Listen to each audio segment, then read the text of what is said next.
El régimen castrista está en una encrucijada, nada, hay muchos que creen que vinieron nada más que por un poquito y le han dado demasiado y ahora no saben qué hacer. Ese es uno de los temas que vamos a analizar en el día de hoy. ¿Cómo está respondiendo el gobierno de Cuba pues al abrazo tan solidario que le está dando el gobierno de Obama? Por otra parte, hay altos oficiales del chavismo ligados al contrabando. Informaciones que llegan de Venezuela dicen que el chavismo está empezando, o el madurismo está empezando a purgar del Estado a algunos funcionarios cubanos. Supuestamente Cabello está atrás de esto. Mientras tanto, hoy empieza el guayabómetro aquí en Prohibido Callarse. Tenemos un panel de expertos que va a estar analizando cuántas guayabas se han dicho en la semana y cuántas guayabas se pueden decir todavía. Todo eso aquí en Prohibido Callarse.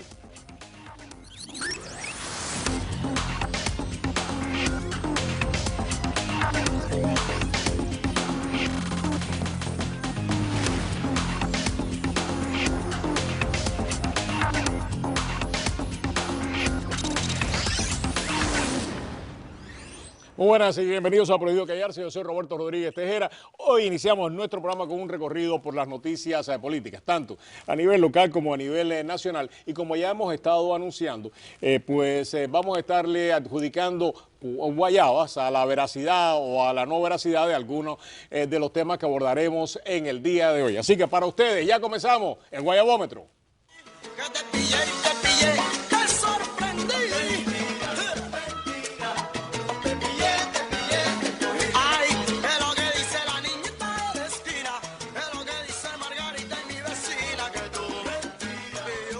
Ok, nada, pues bienvenidos al guayabómetro y precisamente para analizar cuántas guayabas le vamos a dar a algunos de los políticos en el día de hoy. Tenemos a Annette Taddeo, vicepresidenta del Partido Demócrata a nivel estatal, hasta hace muy poco candidata a la vicegobernación del estado de la Florida por el ticket de Demócrata. Y tenemos también con nosotros a alguien que nos acompañó durante muchísimo tiempo, hacía tiempo que no lo veíamos, para nosotros es un placer darle la bienvenida a Jesse Manzano, analista político, analista militar, un gran amigo, muy querido. Gracias por acompañarnos, mi querido amigo. La gente me preguntaba en la calle, Jesse, ¿dónde está? Yo creo que fue eso en el Versalles, donde te preguntaron eso nada más, aquí en Miami. Y le damos la bienvenida también al programa. Viene por primera vez, para nosotros es un placer darle la bienvenida a Ralph Patinos, analista político, activista demócrata, ha estado precisamente envuelto en innumerables campañas y un gran conocedor de la política, tanto a nivel de condado como a nivel nacional. Muchísimas gracias, Rafa, por acompañarnos. Un verdadero placer. Gracias, Roberto, por tenernos aquí. ¿Cómo no? Vamos a empezar por ti, Annette Taddeo, porque ya están diciendo por ahí en la candidatura para el condado hay cantidad de nombres. Acaban de mencionar en el día de hoy una colega, Patty Massey, de Miami Herald, que el Partido Demócrata está cortejando a un conocidísimo ex senador demócrata, el señor Gilbert. La gente dice que fuiste tú la que lo está buscando. ¿Por qué? No, pero... a ver, cuéntame, porque ya te están adjudicando la responsabilidad. ¿Fuiste tú o no fuiste tú? Me parece buenísima idea. Él sería un excelente alcalde. Ha sido alguien que ha representado a nuestra área a nivel del Senado, a nivel de representante estatal, pero también ha sido fiscal. O sea, es una persona que realmente... ¿Lo buscaste tú o no, Annette Taddeo? Porque lo que tú prometiste básicamente sí, en más de una ocasión es de que ahí iba a haber un demócrata fuerte en la contienda para la alcaldía. Muchas personas pensaron que tú te ibas a postular para alcalde. Lo pensé, lo miré, me llamaron a mí también, pero entonces cuando yo decido no hacer algo, decido entonces buscar a alguien. ¿Quiere decir que tu rastro anda por ahí? Sí. Ok, entonces no hay guayabómetros para Annette en esta ocasión. ¿Tiene oportunidad Gilbert de alguna manera sacudir la mata o no? Roberto, mira, esto yo creo que todavía no hay en el condado de Miami-Dade la oportunidad, debido a la demografía de aquí del condado, de que alguien pueda ser un no hispano, pueda ganar a nivel del condado una elección como esa, especialmente con un alcalde como el alcalde de Jiménez, que bien o mal ha hecho, yo creo que una labor bastante buena en los últimos años, y a pesar de que tenga a varios el voto hispano se va a dividir, mi querido amigo, y usted lo sabe. Raquel Regalado, hay muchas personas que están diciendo que Rebeca Sosa se va a postular, Javier Suárez, el alcalde. Absolutamente. Cuatro cubanos por cada uno. Pero acuérdate que tenemos una elección en agosto y luego, si es que no se saca 50 más 1, vamos a una elección general. ¿En agosto queda un demócrata? El 2016. No sé. No creo que, pero yo creo que, mira, y queriendo mucho a Annette, yo creo que el señor Gilbert no tiene quizá ese name ID, ¿no? El reconocimiento de los votantes necesario para poder quedar segundo en una contienda como esa, aún si se dividen los votantes hispanos. Ok. Roberto, yo estoy contigo. El voto se va a dividir y que va a dejar que Danny Gilbert pueda ganar en agosto y entonces ir a las elecciones generales. Yo creo que la elección general de agosto va a ser bien llamativa porque Hillary Clinton cambia el panorama, si ella es la candidata y todo parece que indicar va a ser, cambia el panorama de noviembre para todo el mundo. ¿Estarías tú de acuerdo con eso? Yo lo creo. Y yo quiero agregar que creo que nosotros como hispanos estamos listos. No simplemente votar a alguien porque es hispano, sino que votar porque es una persona que podemos confiar en él o ella. Y creo que eso es lo que estamos buscando en nuestros líderes políticos, es esa confianza de que sean realmente... O sea, ¿tú crees que estamos listos para un americano? ¿No tiene que ser cubano? Un americano que sea como Dan Gilbert, en el sentido de que inspire confianza.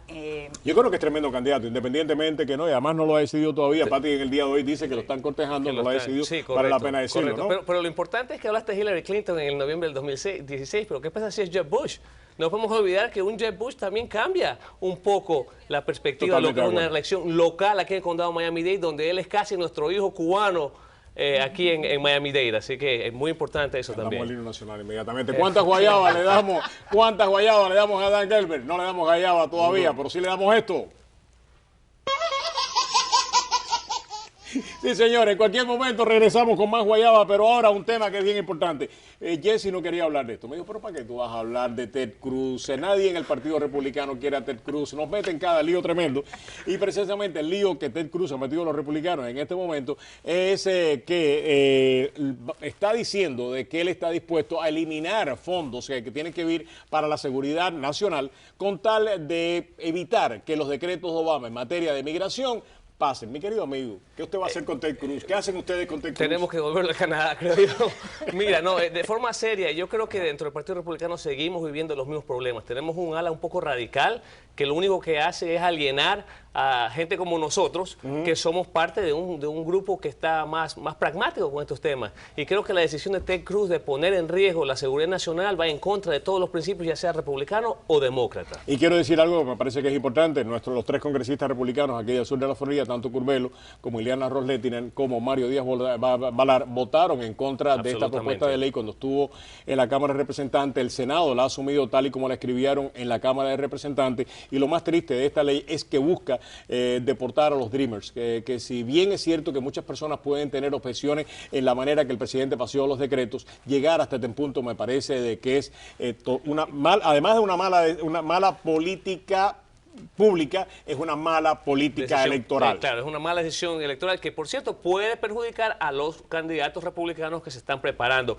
Por suerte, nuestro gobernador Jeb Bush, que espero que sea el candidato republicano, tiene una posición bastante clara con respecto a esto de la inmigración. Acuérdate que Ted Cruz es un individuo que está apoyado por muchos americanos y muchos republicanos en el oeste, en California y todos los estados en Midwest están apoyando a Ted Cruz. Por eso, o sea, ¿tú crees que tiene una base de verdad? Cuando dice esta cosa, hay una base seria. Él tiene una base seria y la minoría en el Partido Republicano es la que está llevando el Partido Republicano. Eso fue lo que le pasó a ellos. ¿Va a ser un candidato serio si se decide postularse a la presidenta? Yo creo que sí. Yo creo que va a llevar mucho apoyo del Partido Republicano y yo no pienso que saque Jeb Bush como candidato.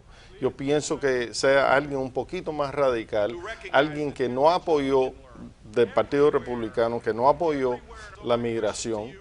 El Partido Republicano no está llevando el tema de la migración de los Estados Unidos. Las reformas, no están apoyando la reforma. O sea, ¿tú crees que eso puede ser lo que evite que Jeb sea el candidato que gane la nominación del partido? Exacto. Y eso... Tadeo, ¿usted tiene predicción? ¿Usted tiene alguna guayaba por ahí? Sí, mi predicción es que no va a ser Jeb Bush. Wow. ¿Quién es? Scott Walker. Creo que me parece a mí que va a ser porque tiene... ¿Más peligroso para Hillary o menos peligroso? Hillary le gana a todos. Estamos de La acuerdo. razón que ellos Yo quieren a creo que- Jeb es porque la única manera de los republicanos llegar a la Casa Blanca es la Florida. Y Ajá. obviamente en la Florida, Jeb sí tiene su base, especialmente aquí en Miami. Ok. Yo creo que te has dado cuenta que a nuestros amigos demócratas Le que tienen le pánico. tienen Pánico, a la pánico. candidatura de Jeb Bush. A Quieren Jeb, sea claro Ted que sí. Cruz o Scott Walker, imagínate el Tea Party. No pasa. Jeb Bush gana la nominación. Jeb Bush va a ganar la nominación si aspira y lo más importante es que va a ganar teniendo una conversación muy clara sobre el aspecto de la inmigración. Frank quería decir algo, te pasara la policía, ¿tú querías decir algo? Jeb Bush es un buen candidato y fuera el mejor candidato para el Partido Republicano. Yo no creo que Jeb Bush sea el candidato para el partido porque es muy liberal para el Partido Republicano. Wow, regresamos aquí en el Guayabómetro, prohibido callar, si tenemos mucho más para ustedes con nuestros invitados en el día de hoy. Regresamos.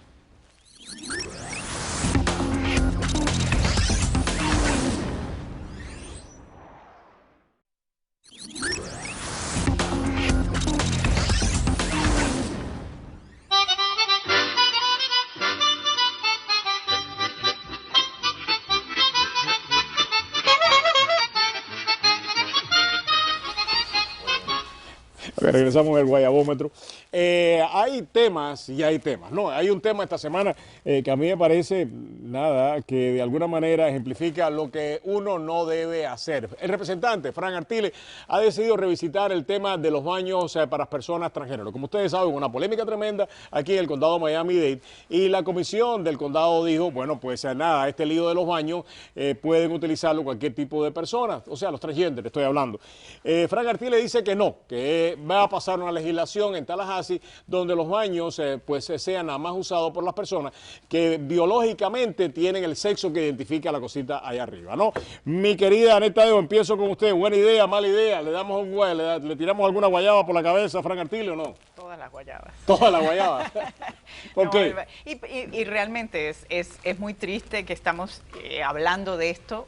Me imagino que los sensatos como Jesse del Partido Republicano están que se jalan los pelos porque es que el hecho de que estamos visitando algo que ya el pueblo en sí se ha dado cuenta que hay biología, que hay razones por las cuales personas pasan por este cambio de sexo, de transgénero. Hemos visto la historia de Ileana con su hija, con su hijo. ahora hijo, exacto. Entonces, son cosas muy personales, historias que uno realmente debería pues tener un poquito más de amabilidad y de corazón para la situación y no pensar simplemente en lo que está diciendo este señor Artiles. Frank Artiles, mi querido amigo, esto va para usted. Adelante. El guayabómetro le adjudica a usted no sé cuántas guayabas en el día de hoy, merecidas o no las guayabas para Frank Artiles. Yo creo que de un punto de vista tenemos que ver que quizás Frank está tratando de tratar un tema quizás un poco legal y que hay que dar la oportunidad de que lo explique bien, ¿no? Estos proyectos legislativos en Tallahassee toman más de una sesión para esclarecerse un poco. ¿Por Así qué que los vamos a dar la republicanos se oportunidad. siguen metiendo en la cama de la gente? Bueno, no expliqué, no salen de la generalicemos, cama de la no gente, es una obsesión generalicemos, sexual. pero no generalicemos a todos los republicanos. Mi amigo Frank Artiles, Ajá. yo creo que está tratando de resolver un tema legal, algo mínimo ahí en la ley, que quizás invitémoslo para que venga Y le pregunto por qué se mete en la cama de la gente. que explique el proyecto de ley que tiene Hasta ahora, cada Tallahassee. vez que se meten en la cama de la gente, le sale muy mal. Rap, ¿por qué insisten en meterse en la cama de la gente? Yo creo que está buscando noticias. Ajá. Pienso pragmáticamente que las personas en esos baños van a estar en una cubierta de todas maneras. Así que... Además, es no- criminal que cualquier persona, y esto yo lo No lo debatí hasta ad nauseum, es criminal que una persona trate de hacerse pasar por un transgénero si no lo es y entre en un baño público del sexo que no le corresponde. Eso sigue siendo, y es importante que ustedes lo sepan, porque esto es lo que tiende, y esto es importante ahora, esto es lo que tiende a provocar cualquier equivocación, y cualquier degenerado que esté escuchando el programa, al escuchar lo que está diciendo Artiles, puede creer de que usted puede entrar en un baño, si usted es hombre, de mujer o viceversa, y decir, yo soy transgénero y aquí puedo estar. Eso es un acto criminal y se lo van a llevar preso, y ojalá que si usted lo hace, se lo llevan preso porque se merece que se lo lleven preso. Pero repito, lo que está diciendo Artiles desde el punto de vista legal, hasta ahora todas las personas que yo le he preguntado, abogados y personas que estaban dentro de la comisión me han dicho de que no es así. Y repito, es Para mí es total y completamente demagógico que Artiles diga de que esto puede suceder, porque lo único que invita es a estos enfermos y a estos degenerados que quizás estén oyendo esas noticias a cometer ese acto que, repito, es criminal, y que bueno que sigue siendo criminal y va a continuar siendo criminal. Sí. En el caso de Marco Rubio, Anel Tadeo, ¿qué hacemos con Marco Rubio? Marco Rubio dice... hoy que es presidente, mañana Senado, ¿para dónde se postula Marco Rubio, si se va a postular? Marco Rubio tiene que decidir y obviamente creo que nos demuestra a todos nosotros los floridanos que se supone que está representando que él está más interesado en vivir en la Casa Blanca y ser presidente que en representarnos a nosotros como senadores. ¿Por qué lo maltrata? ¿Por qué maltrata a Marco Rubio? Él, como toda persona, tiene derecho a pensar en la Casa Blanca, porque usted lo maltrata. Pero tiene que decidirse cuál de los dos es lo que quiere, porque en este momento está como que no se ha decidido, y eso es un problema para una reelección. Él tiene reelección al mismo tiempo que la elección de presidencia. Entonces él tiene que decidirse una o la otra. Mi querido, cada vez que te digo mi querido, tú te sacas el paraguas corriendo. Ya me fijan los cañones. Sacas el paraguas corriendo, dice que es lo que me viene para arriba ahora. No, estuvo en el programa Alejandro Aguirre. A Alejandro no se le puede criticar, no se le puede decir que es liberal ni nada de eso. Conservador, republicano y un gran analista. Alejandro me dijo en el programa de que en caso de que Marcos no se acabara de enfocar en lo que va a hacer, puede que termine perdiendo en el 16. Y hasta le aconsejó, si sigue por ese camino, no se postule para el 16, simplemente no se postule y en el 18 vaya a la gobernación. Bueno, por cierto, hay rumores de eso ya, de que ¿No se va a postular? de que quizás no se postule, pero que venga para algo en la gobernación el 18. Lo que sí quiero decirle, y para que a los televidentes puedan saberlo, es que el senador Marco Rubio tiene una oportunidad hasta mayo del próximo año para tomar esta decisión. Él lo que tiene es un comité de exploración en estos momentos. Yo creo que para nosotros aquí en la Florida es importante que nuestros políticos, esta es la primera vez, somos el tercer estado más grande de la Unión, y esta es la primera vez que vamos a tener candidatos de la Florida aspirando para ser presidente, lo cual me parece que es muy importante. ¿Aspirando? Yo no estoy aspirando. Todo el mundo está aspirando. No todavía. Pero tenemos también al gobernador Jeb Bush, y como tú sabes, yo creo que el gobernador Jeb Bush sería un excelente candidato. Usted tiene su corazón partido y ya usted decidió. Tú sabes que trabajé con el gobernador por muchos años, así que estoy del lado del gobernador Jeb Bush, a pesar de que creo que el senador Marco Rubio ha hecho una excelente labor en este tema de Cuba en Washington en estos momentos. Okay. Yo creo que Marco Rubio, la movida de él es a postularse para presidente, sabiendo que no va a salir. Él y Jeb Bush son muy amigos, pero entonces a él perder, ponerse para gobernador en el 2020. ¿Tú crees que realmente va a lanzar la candidatura, sí, Raúl? Sí, yo creo que va a lanzar el comité exploratorio. Yo no estoy tan seguro que lance la candidatura, porque creo que no quiere perder y sabe que tiene una gran oportunidad de perder. Ahora mismo salieron encuestas, creo que fue en New Hampshire. Jeb salió muy bien en New Hampshire. Walker está en segundo lugar, el candidato tuyo salió en segundo lugar. Sí, Jeb salió primero y por Jeb se ha ido, Marco se ha ido disminuyendo la importancia de Marco. Yo lo que creo que Marco está preparando, primero, está preparando el lanzamiento de su libro, le ha ido muy bien. Y además de eso, yo creo que está preparándose para el 18, que es donde yo creo que realmente él tiene las posibilidades. Pero también el senador Marco Rubio es un tipo joven, o sea, tiene una carrera, un futuro político brillante. Así que yo creo que todo esto no le hace mal a él, que la gente esté hablando de él, que esté hablando de su postura. Si no empieza de alguna manera a enfocarse. Pero es que ese es el problema. O sea, la gente está hablando de él, pero también lo están viendo que se va a fundraisers, a California, a reuniones, y no está en ciertas reuniones y ciertos votos importantes que están tomando en el Senado. Entonces, en ese sentido, ya no está representándonos como senador, está buscando su siguiente movida política, y eso es peligroso. Quiero abordar un tema porque tú lo abordaste y me parece ahora importante. Mi querido Raúl. Saca usted la sombrilla ahora, mi querido Raúl, saca usted la sombrilla. Le toca a otro, dale. La política de Obama hacia Cuba ha sido tremendamente controversial y algunos creen que le puede costar muy caro al Partido Demócrata y que el presidente está haciendo concesiones inaceptables para Cuba y los cubanos. Al contrario, si pienso que se hubiera hecho esta movida antes de las elecciones en 2014, hubiéramos ganado, no hubiéramos perdido. Con la excepción de los cubanos de Miami, el país entero está apoyando las movidas de Obama sobre el país de Cuba.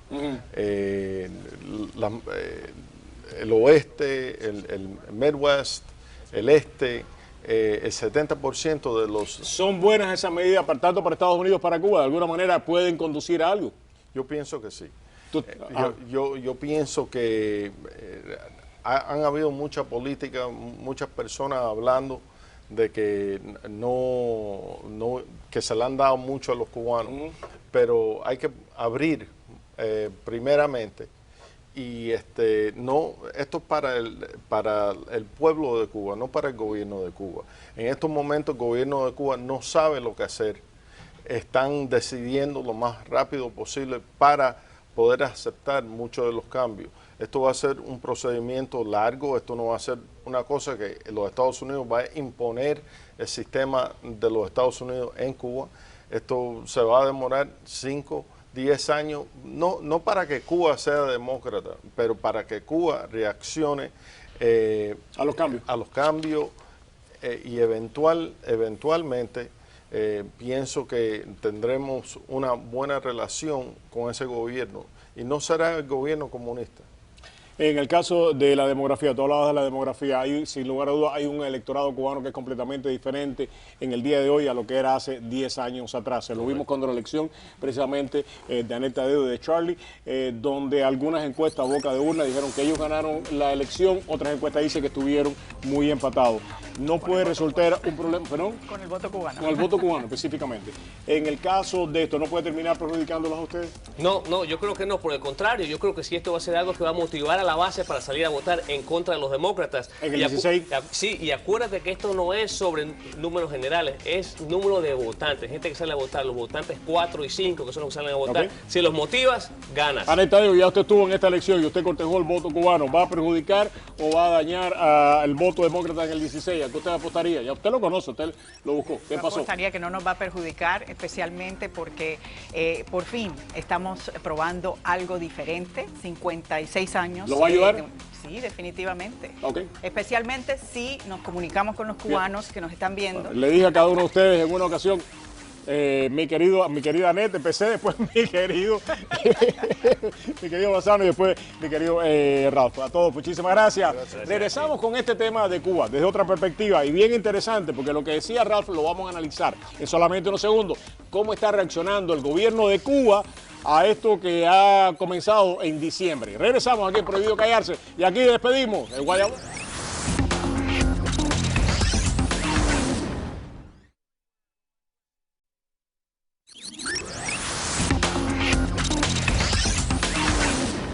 Y regresamos a abordar el tema cubano. Vamos a estar conversando precisamente con Eugenio Yáñez, analista político, escritor, además editor de Cuba Análisis, una de las mejores páginas de la red donde usted puede encontrar información de Cuba. Y también está con nosotros Darcy Ferret, médico, opositor, estuvo preso y nos ha acompañado en innumerables ocasiones para entender mejor qué es lo que está pasando en Cuba. Eugenio, uno se pregunta qué es lo que está pasando en Cuba, sobre todo después del discurso de Raúl Castro en Costa Rica, donde parecía que le tiraba la puerta en la cara a Estados Unidos. ¿Qué está pasando? No se la tiraba realmente a Estados Unidos. La situación interna en Cuba es compleja. El partido, o sea, los militantes del partido están completamente confundidos. Después de 50 y tantos años de un discurso de imperialismo, agresión, hacer los túneles, ahora resulta que es el vecino del norte, no es el imperialismo. Mucha gente se siente literalmente... ¿Y por qué hace entonces este discurso en Costa Rica? Para tranquilizar... No es para afuera, es para adentro. Es para adentro por completo. ¿Por qué? Porque, o sea, además de esto, ¿pero qué es lo que puede él garantizarle a los cubanos en este momento? De que las cosas no van tan rápido, porque el nivel de expectativa en Cuba ha subido de una manera dramática.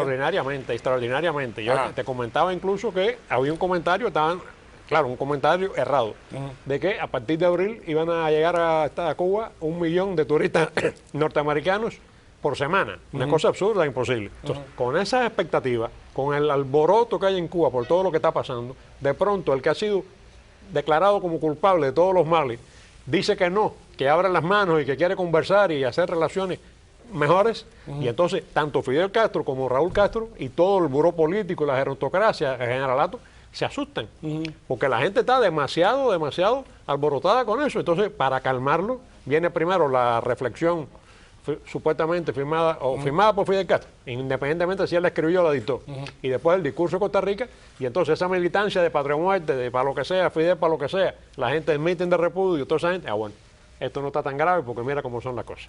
Tú has estado con los opositores recientemente, hubo una reunión aquí, tú uno de los organizadores de esta reunión, de la oposición interna con la oposición externa, fuiste tú, has estado conversando con ellos de una manera, muy personal. ¿Qué es lo que piensan ellos? Porque hay mucha gente que me está diciendo, Roberto, en Cuba no ha cambiado nada, le siguen partiendo la cabeza a los opositores, siguen condenando a opositores por peligrosidad. ¿Qué es lo que ha cambiado en Cuba? ¿Vale la pena hacer todas estas cosas cuando el régimen castrista no está haciendo concesiones en materia de derechos humanos y a la oposición la siguen machacando? Mira, aunque también se reflejan las opiniones de algunos de los opositores en contra de todo este acercamiento entre el gobierno americano y el gobierno cubano, para muchos otros lo que vemos es que lo que ha sucedido es una claudicación del régimen de los hermanos Castro en brazos del gobierno americano. Incluso estas mismas palabras duras, contrastantes que emitió Raúl Castro en Costa Rica, lo vemos también como un mensaje de medio que tratando de arreglar un poco el potaje, porque lo que hizo fue traicionar a todo este bando bolivariano, empezando por Venezuela y de una manera bastante burda.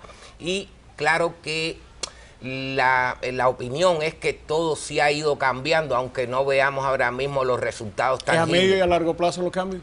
Yo creo que ni siquiera a largo plazo, que es a mediano plazo, porque se está descalabrando Venezuela y en la medida que eso siga el chavismo desplome, pues pondrá en una situación mucho peor todavía al régimen de Raúl Castro, que lo que es el que está en una situación bien precaria, bien difícil, y tratando de aguantar un poco lo que le viene para encima, que es que lo van a sobrepasar los acontecimientos. Me decía, hemos estado conversando en esta mesa de trabajo en más de una ocasión. Luis Guardia, nuestro productor, colega, nos decía de que el castrismo había apostado durante todas estas negociaciones a dos cosas nada más: que le devolvieran los espías y a que le levantaran las restricciones de viaje a los Estados Unidos, que no estaba preparado para esta avalancha de noticias que el gobierno de los Estados Unidos le ha tirado encima y que están reaccionando de una manera bastante precaria.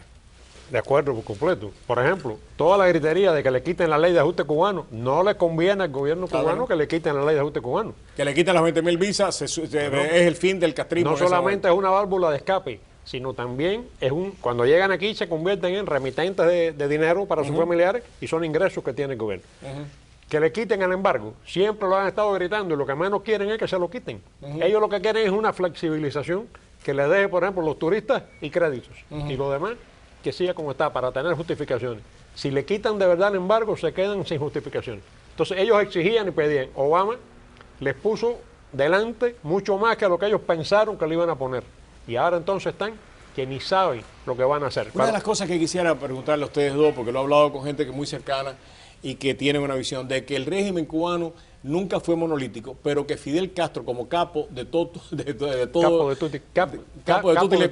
exactamente, controlaba a todos esos diferentes grupos de poder y que los ponía a luchar uno contra otro. Y que Raúl Castro, a pesar de que tiene todo el poder, no tiene el mismo control sobre todos estos grupos que en Cuba dominan un alto grado, tanto de poder económico como poder político, como poder histórico. Y el poder histórico en Cuba también tiene un valor. Y que eso se le está yendo de la mano a Raúl Castro. Las personas que tienen esa visión, yo creo que de alguna manera eso es realidad. Yo veo que la situación es muy similar tanto para Fidel como Raúl con respecto a este sentido. O sea, el poder está establecido por facciones que muchas veces incluso son hasta antagónicas en intereses y expectativas. Y Fidel Castro lo promovía durante muchos años. Sí, pero la situación de Fidel es que no tenía un posible descalabro en poco tiempo, que es lo que tiene Raúl Castro ahora mismo. Todavía no hay manera de que él pueda decir, se resolvió el problema de la sustentación del régimen y se resolvió el problema de la sucesión, un poco después cuando resuelva primero la sustentación.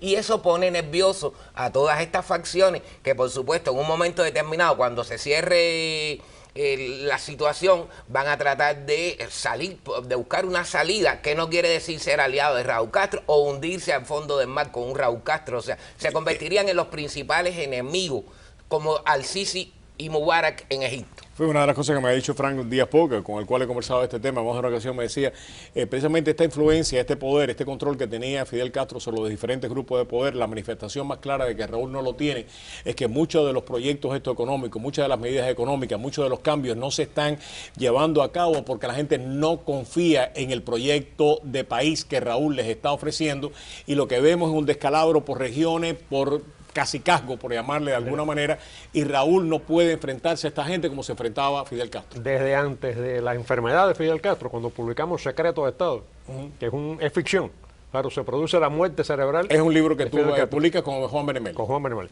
Y entonces, ¿qué pasa? En cuanto se sabe que Fidel Castro está fuera del juego, comienzan las dos facciones. Una, Raúl Castro, donde estaba Julio Casarregueiro, fallecido, Machado Ventura, Polo Sintrafría, que ahora es ministro de la gente que siempre estuvieron alrededor de él. Pero el otro grupo estaba Ramiro Valdés, con la gente antigua del Minin, no con los nuevos que fueron después, con el jefe del Ejército de Oriente, que no se llevaba bien con Raúl Castro nunca. Lo primero que hizo Raúl Castro fue hacerlo viceministro de la Fuerza Armada, pero para quitarle el mando del Ejército de Oriente.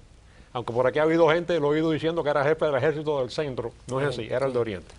Entonces, esas facciones pelean entre ellos, pero pelean incluso al extremo de casi irse a las armas. Yo no creo que la cosa llegue a irse a las armas, pero que evidentemente hay dos o tres grupos, porque acuérdate que es una cosa que he dicho siempre aquí, en Cuba prima todavía la cultura guerrillera. Totalmente de acuerdo. Olvídate, buró político, institucionalización, la pregunta siempre es en qué fecha tú te alzaste. Y, no solamente, y después de eso básicamente es si vienes de la institución militar o no. Y ha habido, también históricamente ha habido serios conflictos que esto de alguna manera se dirimen cuando viene el colapso del Ministerio del Interior en la década de los 80, pero todavía hay serios problemas entre inteligencia militar e inteligencia civil, por llamarle de alguna manera. Y si no eres de la Fuerza Armada o el Menin, no tienes poder ninguno. Ahí tienes a Díaz-Canel, lo tienen para atender a la cultura, a los artistas, a los intelectuales, a la educación, pero y no nada pasa de de ahí. poder real. No pasa de ahí. El problema es que o sea, las alianzas no son ideológicas, la obediencia no es ideológica ni es política. La obediencia es cínica. Y hasta ahora todos estos generales se han contentado más o menos en contigo. Yo creo que realmente hay gente de los históricos que creen en el discurso. Sí. Yo realmente lo creo. Yo pienso que es el que esté embarcado con delitos de sangre y cosas esas, que si el día de mañana se abre juego van a tener que responder ante la justicia. Pero ante una situación de descalabro no hay obediencia ideológica para hundirse junto con Raúl. O sea, estoy eso es convencido. diferente, pero yo sí creo que hay gente que desde el punto de vista ideológico están diciendo nuestra relación con Estados Unidos, Fidel Castro nunca la hizo, tenía razón en no hacerla. Si dejamos que Estados Unidos entre aquí, este es el final de todos nosotros. Sí, si le damos un dedo se van a coger la mano y se van a... Yo creo que hay gente que lo están diciendo en serio. Pero ahí hay un conflicto generacional, es decir, los más viejos, los que están ya cerca de los 80 o pasaditos de los 80, sí, siguen ciegamente esa línea. Pero el generalato, un poco más nuevo ya, los que están en los 60, los que no son de la sierra, pero fueron de los africanos. Exactamente. Pelearon en Angola, pelearon en Etiopía. La visión de esa gente es diferente. Están en una posición completamente diferente. No se trata de llamar a Miami para que vaya a rescatar a Cuba, ni hacer elecciones, ni hacer democracia representativa, pero sí se trata de buscar un estatus, porque además lo vivieron en Angola negociando con Sudáfrica. Exactamente. Es decir, ellos saben que cuando no se puede ganar hay que negociar. El problema es que siguen las dos variables esas sin resolverse, sustentación, y sin la sustentación se van abajo, y la sucesión que tiene que acomodar a todos esos generales también, y son problemas que los tienen luchando entre ellos y de una manera bien difícil. Y aquí ahora la variable que siempre hay que seguir es, si se cae Venezuela, se acabó el subsidio, y si se acabó el subsidio, ¿cómo resolvemos? Incluso yo no creo ni siquiera que durante todo este tiempo Raúl, y esto es para estarle en discordia con ustedes también, no creo que Fidel y Raúl Castro hayan tenido control total del poder en todo este tiempo. Yo creo que Fidel Castro sí. Si lo hubiesen tenido, no hubiesen tenido que estar repartiendo tanto las facciones después, digamos, como la economía, que se la han tenido que entregar en las manos a los generales. Fidel Castro jugaba como si fuera el gran mafioso y ponía un grupo a pelear contra otro grupo y los manejaba todo. Esa es la habilidad que carece Raúl Castro, porque cuando, o sea, y nunca la tuvo. Y además, mucha de esta gente vieron en más de una ocasión cómo Fidel Castro trataba a Raúl Castro, que lo trataba de una manera bastante lamentable. Por eso te digo, no es lo mismo. Pero me parece que de todas maneras lo más interesante en estos momentos es no solamente, o sea, el conflicto histórico entre esos generales que tienen poder, y te digo, no solamente tienen poder económico, tienen poder político, pero tienen poder histórico, Y estos nuevos que están diciendo tenemos que negociar con los Estados Unidos, está bien lo que está haciendo Raúl. Esa es una nueva generación y este es un conflicto serio que yo creo que se está dando en Cuba en estos momentos. Yo creo que sí, y que cada vez se va a poner mucho más tenso todavía. ¿Por qué? Por un problema, repito, biológico ya si queremos. Es decir, el grupo de los intransigentes atrás de Fidel Castro, por decirlo de alguna manera, cada vez son menos y cada vez están más viejos. El grupo nuevo, que no solamente es más nuevo biológicamente hablando, sino mejor preparado también. Porque este no es Guillermo García o Antonio Enrique Luzón, que van atrás de Fidel Castro a donde sea. Y de ellos el que del golpe de Estado se llevó el gato al agua. Yo creo que este es un proceso que comienza. Me parece que adelantar etapas es tremendamente peligroso, pero es un proceso que comienza. Una cosa que quería... 30 segundos. Que ya... Sí, muy rápido. Una vez te dije, Quique, yo no creía que Alejandro Castro pudiera tener ninguna posibilidad en nada de esto, pero sin embargo, si se fijaste, Raúl Castro lo llevó a Costa Rica. No sé qué estaría haciendo ahí porque no tenía nada que hacer. Exacto. Y con la entrevista que dio últimamente demostró que no tiene talento para nada. Y eso es lo que demuestra precisamente la falta de coherencia, lo que tú señalabas en la sucesión y en la cohesión de todos estos grupos que están viniendo. Y por eso lo que viene de Cuba es, no los quieran tanto y manténgase, a pesar de que aquí en Miami la lectura que nosotros hacemos es, esta gente se están entregando, el problema del gobierno de Raúl Castro en este momento es todo lo contrario. Exacto, y precisamente una de las noticias que hemos recibido es que producto también de este acercamiento, de negociaciones, como usted quiere llamarla, entre Estados Unidos y Cuba, dentro de los aparatos del régimen de Maduro han empezado a despachar a los cubanos. Esto es mucho más serio de lo que nos imaginamos, porque en Venezuela se dieron cuenta que durante 18 meses los cubanos promovían el enfrentamiento con Estados Unidos mientras ellos estaban negociando con el imperio y no les ha caído nada bien. Regresamos. Gracias, Eugenio. Gracias también a ti, Darcy. Regresamos en solamente unos segundos.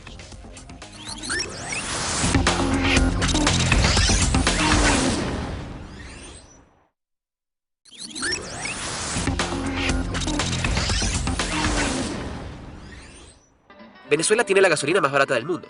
Quien llena un tanque con gasolina de 95 octanos deberá pagar en Venezuela 0,097 bolívares por litro, alrededor de un centavo de dólar. En otra perspectiva, con lo que se paga en Venezuela por un refresco o por un café, se pueden llenar 7 tanques de 40 litros cada uno. En Colombia, por ejemplo, llenar un tanque de 40 litros cuesta 88.000 pesos, que es equivalente a 44 refrescos de lata. Si en Venezuela el precio de un tanque de gasolina fuera equivalente a 44 refrescos, el precio estaría alrededor de 1.320 bolívares. De acuerdo con el ministro de Energía de Venezuela, Rafael Ramírez, producir un litro de gasolina de 95 octanos cuesta alrededor de 2,7 bolívares. Esto es 28 veces el monto que se vende la gasolina en una estación de servicio.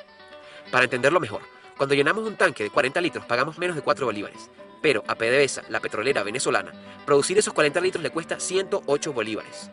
La gasolina es tan barata que muchas personas se han dedicado a vivir del contrabando de gasolina. Desde Venezuela, diariamente se van 100.000 barriles de gasolina a otros países por contrabando en estados fronterizos.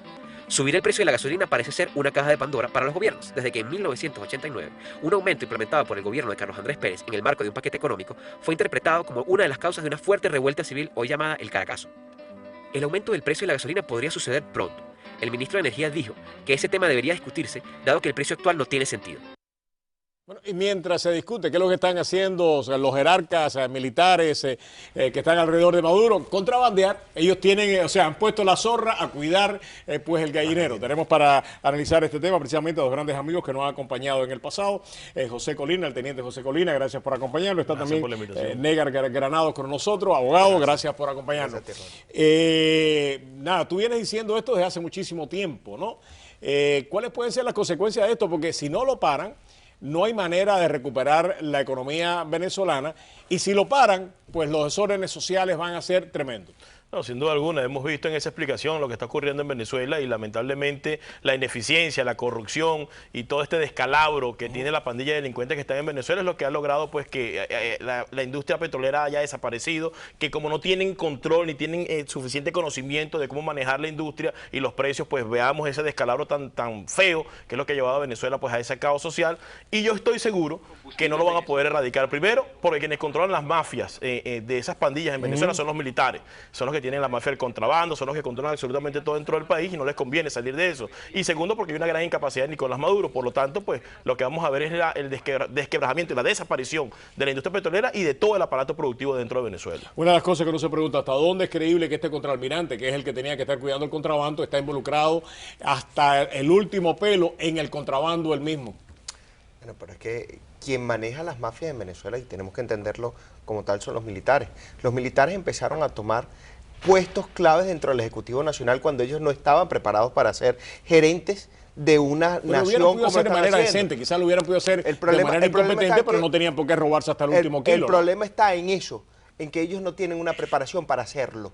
Y lamentablemente han empezado a estar en puestos claves, en puestos de gerentes del Ejecutivo, porque es que el gobierno más que yo he visto, por lo menos en el tema militarista cubano-granado, es que quien promueve la corrupción es precisamente el gobierno, y la promueve para poderte controlar a través de la corrupción. Si ellos saben de que tú eres un corrupto, en un momento dado pueden sacarte fuera del juego, nada más que acusándote no de deslealtad política, sino de actividades ilegales. Y es como, esto en Cuba ha pasado en más de una ocasión, y me parece que es el mismo modelo, lo que en Venezuela se le ha ido total, completa y absolutamente de la mano. La corrupción es lo que me parece a mí. E ignorancia, las dos. Bueno, yo realmente creo que el problema va mucho más allá de eso. No son los militares, el problema es la sociedad. Ahí hubiera colocado un civil para que lo manejara y se hubiera robado igual el combustible. Es una mafia y es una cuestión que viene de la falta de principios y valores de una sociedad que solo se acostumbró a no trabajar, a obtener las cosas fáciles y a robarse todo lo que pueda robarse. Entonces esa es la consecuencia. Los militares no vienen de una sociedad distinta, no vienen de Marte ni de Júpiter. Los militares vienen de una sociedad que perdió los principios y por eso es que estamos viendo esta situación tan deplorable en Venezuela. ¿Cómo es que lo hacen? Precisamente aquí tenemos para ustedes este trabajo que hemos preparado. ¿Cómo lo hacen? Usted sí lo va a saber ahora. Soy el, como se dice acá vulgarmente, el patrón del patio, ¿verdad? Pocho es solo un eslabón de la gran cadena que conforma el negocio del tráfico ilegal de gasolina. Él es el dueño de un patio, como le dicen aquí a los centros de acopio, donde los camiones descargan todo el combustible que traen desde las orillas del río Limón en el lado venezolano. La cadena de contrabando de combustible hacia Colombia comienza en Maracaibo. Cientos y cientos de camiones salen todos los días cargados con galones y galones de gasolina que viajan por trochas que comunican a los dos países y que están lejos del alcance de la ley. Nos metimos en una de esas caravanas por la ruta de la muerte y viajamos con una red de contrabandistas desde que cargan el combustible en Venezuela hasta que lo venden al otro lado de la frontera. Del negocio comen todos. La cadena tiene tantos tentáculos que gracias al margen de ganancias, la travesía peligrosa e ilegal y en condiciones extremas es rentable para todos. En la orilla del río en Venezuela la pipa cuesta 60.000 pesos. En Maicao la venden a 100.000 y en los patios, ya de este lado de la frontera, esa misma gasolina cuesta 140.000 pesos, más del doble. Según la DIAN, el 15% del combustible que mueve el país es de contrabando. Unos 45.000 barriles de gasolina, más de 1.5 millones de galones diarios entran por La Guajira. ¿Y cómo esto no se puede parar? ¿Tú estuviste en el ejército? ¿Esto no se puede parar? Bueno, realmente no es tan fácil, Roberto, pero te voy a decir algo, ¿no? Ahorita se ha maximizado el contrabando de gasolina en Venezuela, pero en el pasado era exactamente lo mismo y había que combatirlo con mucha fuerza. Lo que pasa es que antes era nada más la Guardia Nacional, algunos funcionarios que incurrían en estos actos y cuando eran detectados pues eran dados de baja, eran expulsados de la fuerza. Ahora tenemos una parte del componente militar, almirantes, gente de la Fuerza Aérea, del Ejército, que caen en estos casos. ¿Por qué? Porque antes se les sancionaba y se expulsaba. Ahora hay una impunidad completa y se les permite prácticamente operar abiertamente. Entonces no es tan fácil y hay que apuntar hacia la sociedad que ha perdido los valores y los principios morales. He recibido información, lo decía en el segmento anterior, precisamente hablábamos del tema cubano, el tema de Venezuela, de que reaccionando ante lo que ha pasado entre Cuba y Estados Unidos, el aparato de Estado venezolano está empezando a expulsar o a sacar de su fila a funcionarios cubanos. Me imagino que después de 18 meses de conversación entre Estados Unidos y Cuba y que el régimen de Maduro no se enterara, en Venezuela la gente alrededor de Maduro, alrededor de Cabello, pueden pensar que ellos mismos están siendo tramitados por el gobierno de Cuba. ¿Han recibido ustedes informaciones al respecto? Hay algo bien interesante, no solamente la limpieza que necesita hacerse el gobierno de Venezuela, de los cubanos, por el espaldarazo que le dieron a los americanos, sino que lamentablemente ya en Cuba existen las franelas, dejando a un lado los ojos de Chávez y diciendo, we can do it. Ajá. Obama, nosotros podemos, Obama. Ajá. Entonces hay algo del cual el gobierno de Venezuela se siente traicionado y que lamentablemente tenemos que entenderlo. Para el Estado venezolano los cubanos eran una carga. Totalmente. Una carga que venía arrastrándose el tiempo de Hugo Chávez y que diplomáticamente no lo ha sabido manejar Nicolás Maduro, a pesar de que es el hombre... ¿Esto es un triunfo de Cabello? Pudiera serlo, fue el hombre de confianza de los Castro. Porque la información que nos dio un funcionario de la DEA aquí es que en lo que ha salido acerca de Cabello, esto fue un funcionario de la DEA, estaba la inteligencia cubana cooperando con la inteligencia de Estados Unidos. Lo más seguro, los órganos de inteligencia no hay que desprestigiarlos ni hay que minimizarlos. Son personas que manejan una información calificada y que se la van a vender siempre al mejor Mi postor. querido amigo, mi querido Colina, usted fue el que dio en este programa por primera vez, cuando la muerte de Robert Serra, algunos de los incidentes más escabrosos de su muerte. Y usted dijo de que básicamente este era, y lo que sale, lo que aparece hoy, lo dimos en este programa y usted lo dio de forma exclusiva en este programa. ¿Qué es lo que usted dijo y qué es lo que ha podido corroborar a través de esta semana después de su muerte? Que era un crimen pasional, que era un crimen producto de las actividades que tenía Robert Serra, porque era un individuo que era homosexual y que básicamente esto venía pues por problemas con sus guardaespaldas con quien mantenía relaciones íntimas. Y pero que los mandaba a matar. Sí, por supuesto, él mandó a matar a un señor no era una relación homosexual normal, este señor era un psicópata. Era un psicópata, por supuesto, pero la reacción viene porque el guardaespaldas, viendo que es un individuo que es capaz de mandar a matar a otro, pues lo mata primero. Y la información es de primera mano. ¿Por qué?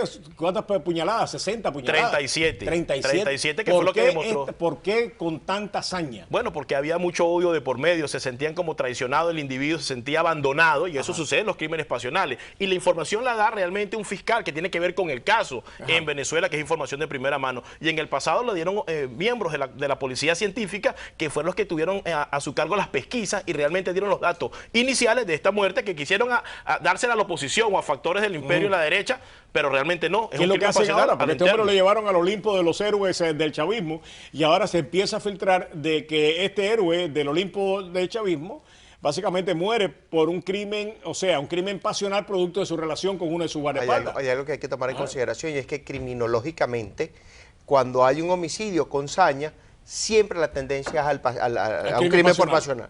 Y la muchacha que estaba allí, bueno, porque era un testigo que tenía que salir de circulación porque vio todas las personas que operaron y vio quién había matado a Robert Serra. Y solo le metieron 5 puñaladas nada más, no 37. Y lo que va a pasar aquí es una cosa muy sencilla. ¿Van a tirarlo en el baúl de los vivos? No, pero la gente, el chavismo, ¿no? Se siente también engañado y decepcionado. Y van a salir muchas verdades, no solo de este crimen, de otros más y de la situación de la muerte de Hugo Chávez, que van a terminar de decantar y de quitar el poquito apoyo que tiene en estos momentos adelantando que vamos a conocer más de la muerte de Hugo Chávez en la próxima semana. Sin duda alguna. Lo vamos a conocer. Van a ser revelaciones importantes que van a venir de gente muy cercana a Hugo Chávez y muy cercana al régimen de Nicolás Maduro. O sea, la separación, la expulsión, poco a poco, que quizás la palabra no sea expulsión, pero la depuración de los órganos del Estado venezolano, de funcionarios castristas, ¿cuáles pueden ser las consecuencias? Y si ya evidentemente se empieza a notar. Empezamos. Yo creo que de alguna otra forma ya está enquistado, el mal ya está hecho, así se depuren de los funcionarios. Yo no lo veo.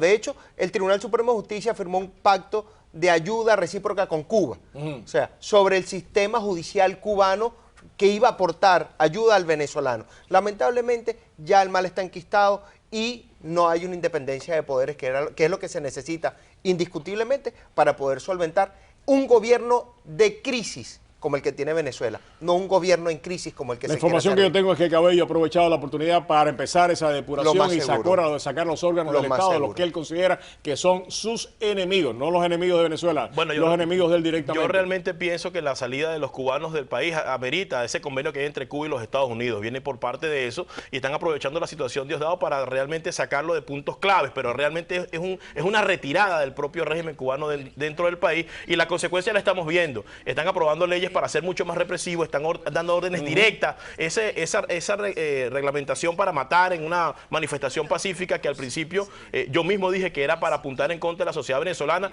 Yo ahora hice un análisis y pienso que va más enfocado hacia los propios colectivos del chavismo, que están descontentos, sin duda alguna van a salir con mucha fuerza a protestar y ellos están tratando de armar todo un esquema para poder controlar a su propia gente que está bastante armada y es bastante violenta. Entonces lo que vamos a ver aquí es una orden directa a los organismos de seguridad del Estado y a las Fuerzas Armadas para reprimir a los chavistas y a los no chavistas también para mantenerse en el poder. Y es lo que tenemos que analizar y es la denuncia que hacemos a nivel internacional. Vamos a ver a un régimen mucho más represivo y mucho más mortal en contra de sus ciudadanos. Una de las informaciones que tengo es que precisamente el castrismo ya está haciendo planes para en caso de tener que haya un colapso o haya conflictos sociales serios y armados en Venezuela, de cómo retirar a parte del personal que tiene en Venezuela. Y esto es serio y esto me imagino que si también se ha filtrado o sea, a Maduro, a Cabello, pues de alguna manera sienten de que el abandono del raulismo al madurismo empieza a ser ya total. Muchísimas gracias. Gracias a ti, pues a Granada, muchísimas gracias, Colina. Los dos, Gracias muchísimas a ti, gracias. hermano. Regresamos en solamente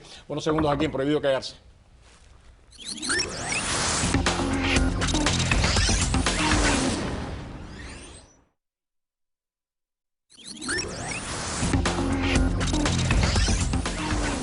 María Elvira, en unos segundos. Mañana tenemos una entrevista exclusiva con la subsecretaria de Estado, Roberta Jacobson, aquí en Prohibido Callarse, el primer canal donde la secretaria va a hablar. Regresamos mañana a la misma hora. Tengan todos muy buenas noches, que Dios nos acompañe a todos. María Julia, nos fuimos.